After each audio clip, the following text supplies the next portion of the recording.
Voilà, j'étais cette semaine à l'Assemblée interparlementaire Union européenne-Afrique. Deux sujets importants ont été abordés et j'étais porteur de ces deux sujets. Le premier était bien entendu la situation difficile aujourd'hui en République démocratique du Congo et une résolution a pu être portée en commun entre les parlementaires européens et les parlementaires africains. Et un deuxième point a été abordé qui sont les accords de libre-échange entre l'Union européenne et l'Afrique. Alors en ce qui concerne la République démocratique du Congo, nous avions déjà voté une résolution ici au Parlement européen qui demandait des responsabilités de la part des Européens, bien entendu, par rapport à l'accompagnement de ces élections, par rapport aux moyens que nous mettions dans l'accompagnement de ces élections.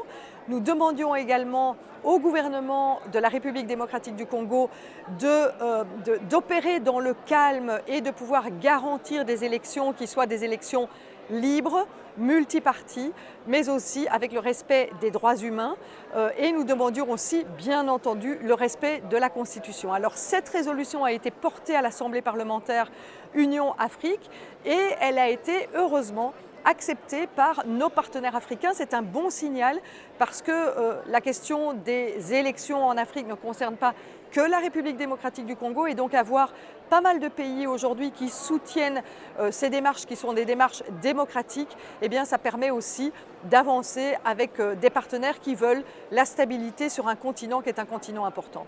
Le deuxième sujet, les accords de libre-échange.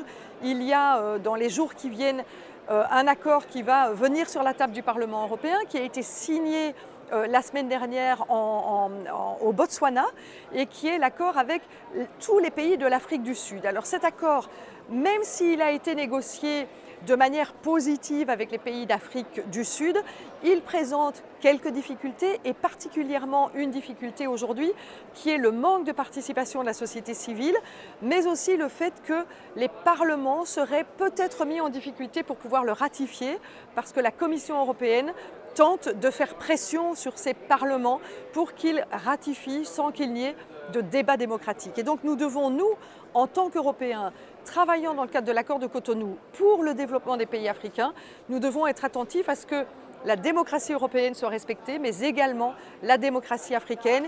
Il faut que les parlements africains participent à ce processus, adhèrent à ce processus et en tout cas fassent valoir les difficultés qu'ils rencontrent par rapport à des accords tels que ceux-là. Alors nous avons plaidé cela, nous continuons à plaider cela ici au Parlement européen et nous devrions d'ici juillet voter des accords qui, je l'espère, respecteront les gouvernements et surtout les populations et les parlements en Afrique. Merci.